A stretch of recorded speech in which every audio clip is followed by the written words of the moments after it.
Welcome to the Develop Great Managers podcast, where you can learn directly from the experts. I'm Dale Ferrario, your host. For more information and valuable insights, go to developgreatmanagers.com. Now, on to the show.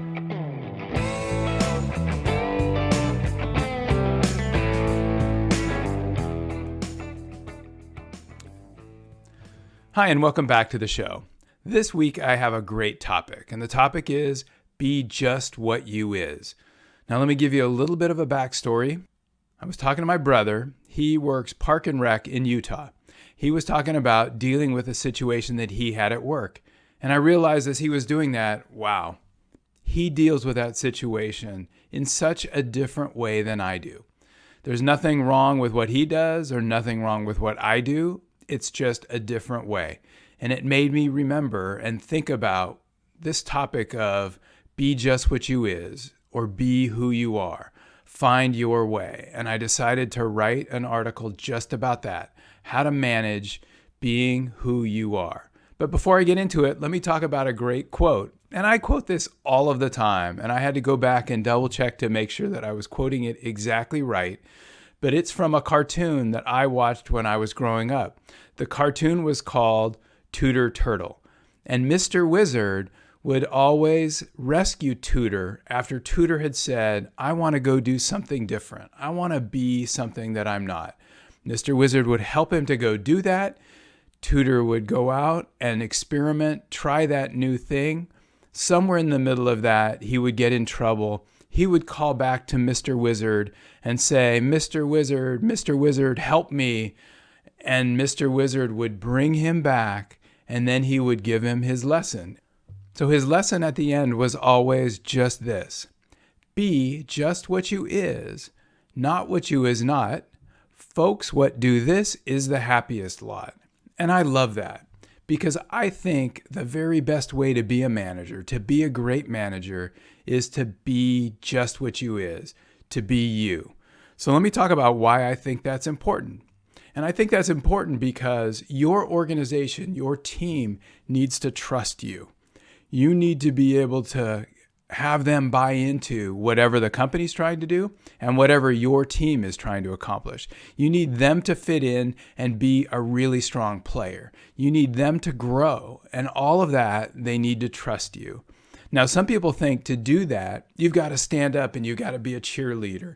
You've got to be rah-rah. You've got to stand up there and turn on the energy and turn on the charm. And you know what? Not everybody has that personality. I don't even think it's necessary for everybody to operate that way. I think exactly the opposite. I think what you need to do is you need to communicate in a way that your team, your organization will believe you, will trust you, will buy into what you have to say. And really what I'm saying with that is to do that, just be who you are, just be you. So let me give you a couple of examples, and I think these examples will really sediment why it matters or why it's okay to be who you are as a way for you to be a great manager. Now, the first one is about delivering feedback. Almost nobody loves to deliver feedback, or what I should say is almost nobody loves to deliver negative feedback, constructive feedback. We're almost all okay at giving that positive feedback. Hey, you did great, or thank you, that was a nice job. Managers need to find a way to deliver both that positive and the negative feedback. But you need to figure out how to approach it your way. I think that the reason people really have a hard time giving this feedback is because they have a hard time being comfortable in that situation. I think it oftentimes comes from them watching maybe a video or reading about how people give feedback, give that immediate feedback, give that direct feedback. But that really isn't the approach for everyone. Some people, maybe especially introverts, don't feel comfortable right on the spot giving that feedback. Maybe they prefer to go back and think about it a little bit. Maybe they make sure that it's clear in their mind. And that's actually what I prefer to do. I prefer not to do it right there in the moment. I prefer to go back. I prefer to think it through. And unless it's a serious problem, I don't hurry to give that feedback. I weave it into another conversation, but I always make sure that I give it. I always ask the person, even before I give that feedback, how did you feel about the situation? Is there anything I can do to help you? Anything I can do to support you? And then I'll work to give them the feedback that they need to hear. So that's my way. That's not the immediate kind of in-your-face feedback that some people can give. And when they give it that way, if that's who they are, that's great. And it'll be accepted, and the individual will feel comfortable with that. Let me talk about another situation, and this is about communicating a significant event or significant information. This is also, and I'll give you a couple examples of what that might be. It might be cancellation of a project or a product. It might be executing on a layoff. Now, this is hard, again, for everybody. Nobody has an easy time giving sort of this significant feedback, this significant information.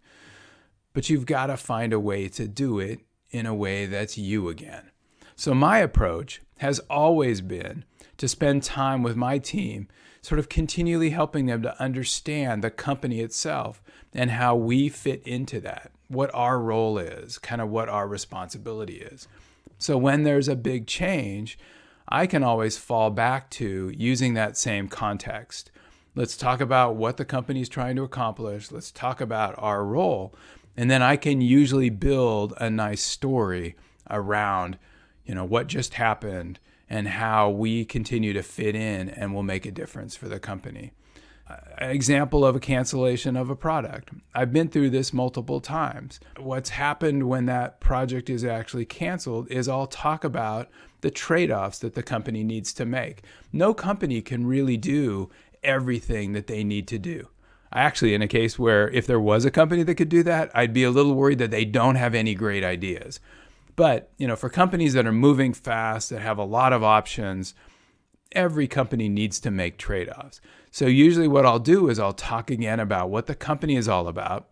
I'll talk about our role, and I'll talk about some of the trade-offs the company has to make at times, and then I'll usually talk about a cancellation as in some way part of one of those trade-offs.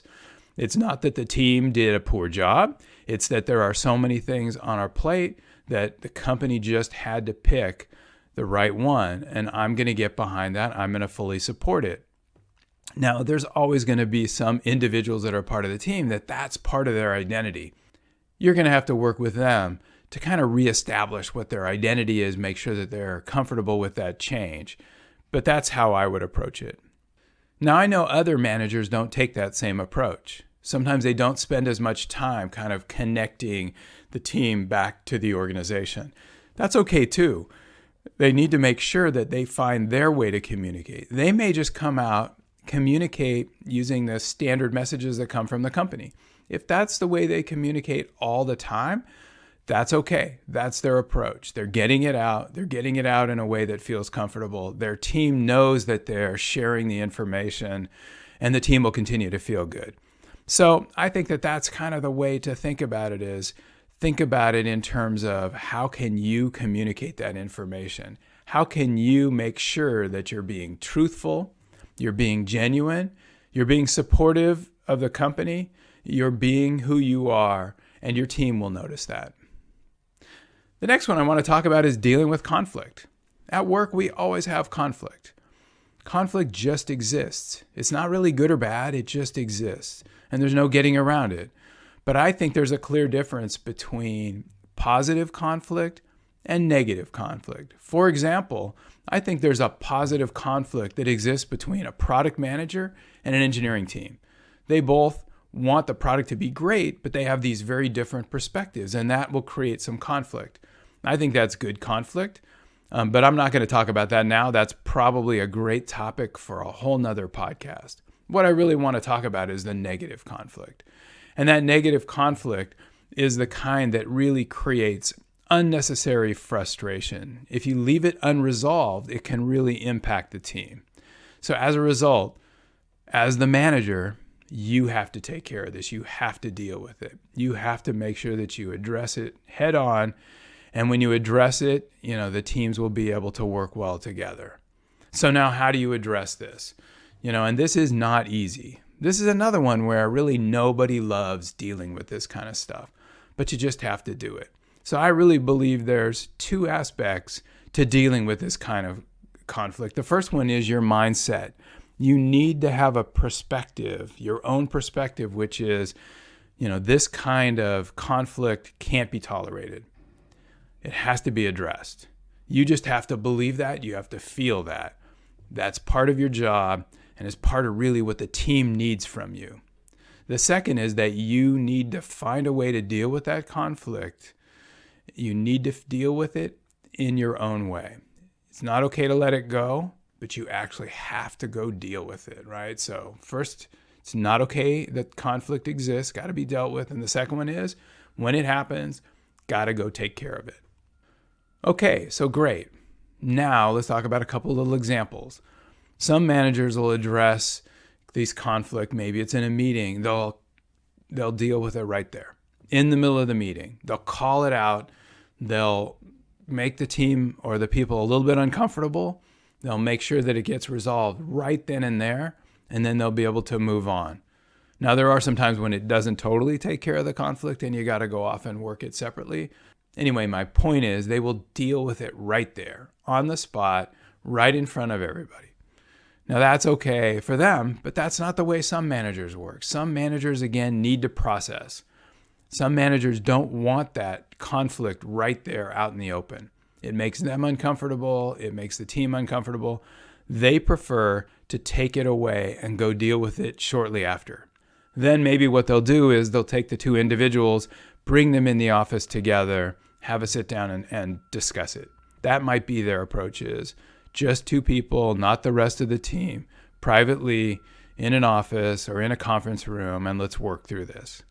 Others will even take it further, and they will meet individually, meet with each person separately, really try to understand what's going on behind the conflict, and they will try to work it in that way. Maybe they'll never bring people together. Maybe it'll always be in a one-on-one conversation. All three of these approaches, or all three of these examples for how to deal with it, they're all fine.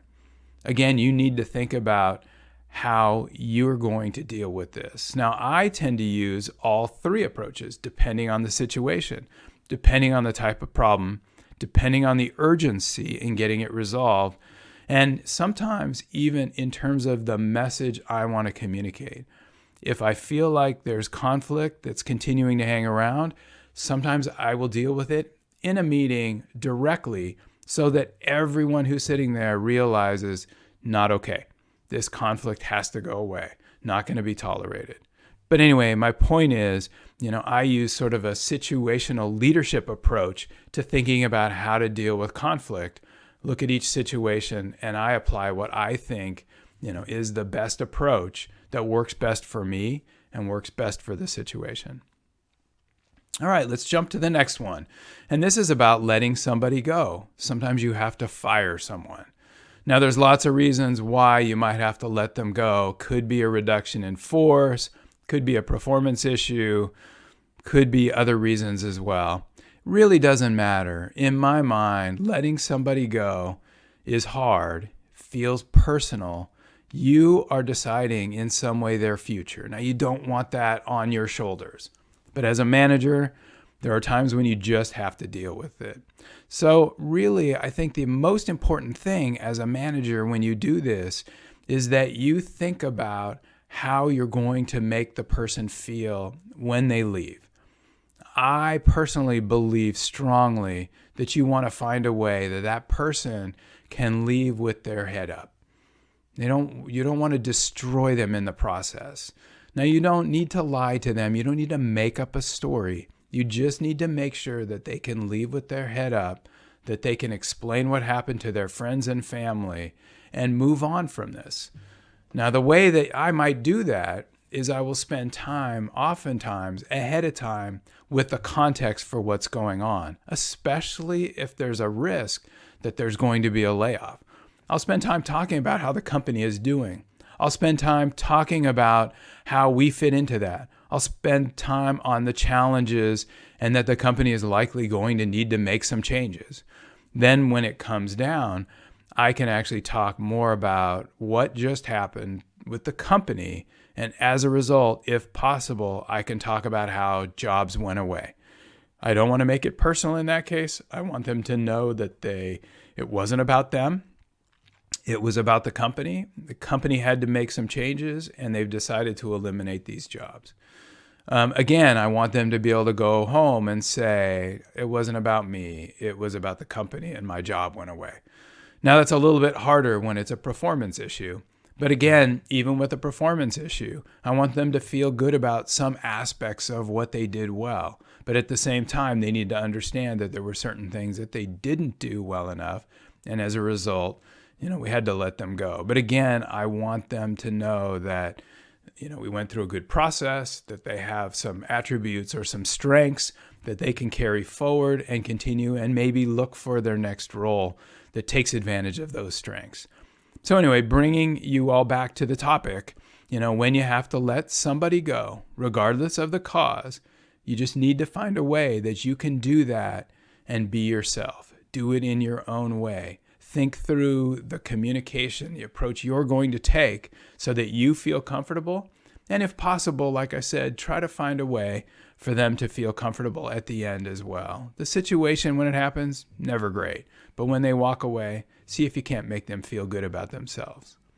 So there you go. Those were my big examples. So let me see if I can come up with a good way to conclude here. So I've described throughout this podcast, the best way to manage is to be yourself. Be who you are. As Mr. Wizard said, be what you is. Now, I think the best way to do that is to find an approach that fits your personality. If you're very outgoing and you like to think on your feet, go ahead and attack these situations that way. If you like to think them through more and make sure that you feel comfortable and do it in a smaller group setting, that's okay too. I think it's really about find your way, do it your way. By doing this, I think you'll become more and more comfortable with dealing with these challenging areas. These areas including delivering feedback, communicating significant information, dealing with conflict, letting someone go. All of these are hard, but I think if you think about how to do it your way, you'll start to feel more and more comfortable. So the bottom line again is to build trust with your teams, to get them behind you, to get them following your direction, to make sure that they feel good about what they're doing. You need to manage the way you manage best. You need to be who you are. You need to figure out how to do it in your style. You can look around at other styles and you can see if any of those fit and if any of those make sense. But really, it's got to be your way. So think about how to do that and you will be incredibly successful in dealing with these really hard situations. Thanks, and I really hope that was helpful. I think this is one of the most challenging things that managers have to deal with, and I hope that my guidance, my recommendations, my approach, and you thinking about being who you are will help you with that. Until next time, thanks a lot. Bye. Thank you so much for listening. If you like what you heard, there are more podcasts available on developgreatmanagers.com, on iTunes, or wherever you get your podcasts. And if you have time, please post a comment, or better yet, please write a review. Talk to you in the next podcast.